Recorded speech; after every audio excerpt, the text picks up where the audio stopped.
దుర్గాడ గ్రామ ప్రజలందరికీ కూడా ఒక చిన్న విజ్ఞప్తి అమ్మా. కరోనా కష్టకాలంలో ఉన్నప్పుడు మోడీ గారు మీకు ఉచిత టీకాలు ఇచ్చారా లేదా? ఇచ్చారా లేదా? మీ అందరికీ మోడీ గారి అంటే అభిమానం ఉందా లేదా? అలాగే మోడీ గారికి అత్యంత ఇష్టలైన మీరు తర్వాత అత్యంతంగా ఆంధ్రప్రదేశ్ లో మన ప్రియతమ పవన్ కళ్యాణ్ గారంటే చాలా చాలా అభిమానం, చాలా చాలా ఇష్టం. అందుకని మీరేసే ప్రతి ఓటు కూడా ఈరోజు మోడీ గారికి ఓటేయాలి, మోడీ గారిని ప్రధానమంత్రిగా చూడాలని మీరు అందరూ కోరుకుంటున్నారు. దానికి చాలా ధన్యవాదాలు.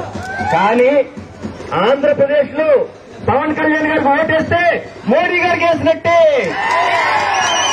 అలాగే మీ యొక్క ఓటుతో కేంద్రంలో ఒకసారి మరొక్కసారి ఆంధ్రాలో ఒక్కసారి డబుల్ ఇంజన్ సర్కార్ తీసుకొస్తారని మీరందరూ మాటిచ్చి గ్లాసు గుర్తుకు ఓటేసి పవన్ కళ్యాణ్ గారిని అలాగే తంగిలోనే శ్రీని గారిని అఖండ మెజారిటీతో నగ్గిస్తారని ఆశిస్తున్నారు.